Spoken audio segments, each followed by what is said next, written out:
एक गांव में भयंकर सूखा पड़ा था। लोग पानी की एक एक बूंद के लिए तरस रहे थे। उसी गांव में थुंग थुंग नाम का एक गरीब आदमी अपनी गर्भवती पत्नी के साथ रहता था। दोनों प्यास से तड़प रहे थे।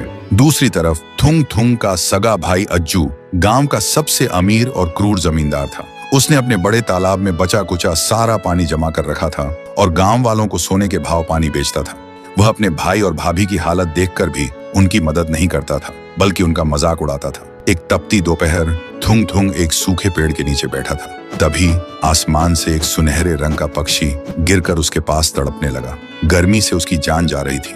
थुंग थुंग के पास बस आखिरी घूंट पानी बचा था, जो उसने अपनी पत्नी के लिए बचा कर रखा था। लेकिन जब उसने तड़पते पक्षी को देखा तो बिना सोचे उसने वह आखिरी पानी उस पक्षी की चोंच में डाल दिया। पानी पीते ही वह पक्षी एक बेहद खूबसूरत परी में बदल गया और कहा, तुम्हारा शुक्रिया भले इंसान। मैं परीलोक की परी हूँ। मैं यहाँ घूमने आई थी, लेकिन तेज गर्मी की वजह से मेरी सारी शक्ति खत्म हो गई थी। तभी परी ने अपनी जादू से एक सफेद रंग का शंख प्रकट किया और कहा, तुमने अपनी प्यास मारकर मेरी जान बचाई है। ये लो मेरा खास जादुई शंख। इसे धीरे से पानी मांगना, ये तुम्हारी प्यास बुझा देगा। लेकिन याद रखना, इसका इस्तेमाल सिर्फ जरूरत के लिए करना, लालच कभी मत करना। और इसे रोकने के लिए कहना, शंख बस करो, थम जाओ। इतना कहकर परी वहाँ से गायब हो गई। फिर थुंग थुंग ने उस शंख से डरते डरते कहा, शंख थोड़ा पानी दो। तुरंत शंख के मुंह से पानी की धार बहने लगी। थुंग थुंग हैरान रह गया। फिर उसने पेट भर पानी पिया।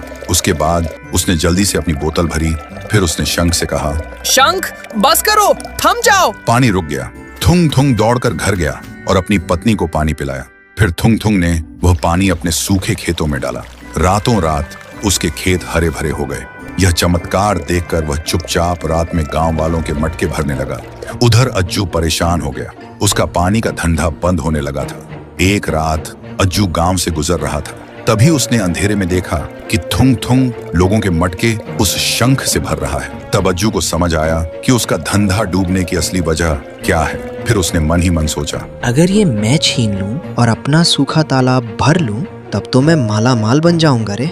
लालच में आकर अज्जू ने अपने गरीब भाई को मारा पीटा और वह जादुई शंख छीन लिया और शंख लेकर सूखे तालाब के बीच पहुंचा और जोर से चिल्लाया, अरे शंख, इतना पानी बरसा कि सब कुछ भर जाए। अज्जू के चिल्लाते ही शंख से समुंदर जैसी लहरें फूट पड़ी। तालाब मिनटों में भर गया। अज्जू घबरा गया। रुक जा, बंद हो जा। लेकिन शंख को रोकने का मंत्र उसे पता नहीं था और देखते ही देखते पानी उसे बहा ले गया। कहते हैं उसी शंख के पानी से आज का विशाल समुंदर बना और वह शंख आज भी समुंदर की गहराइयों में लगातार पानी उगल रहा है। इसीलिए समुंदर का पानी कभी नहीं सूखता।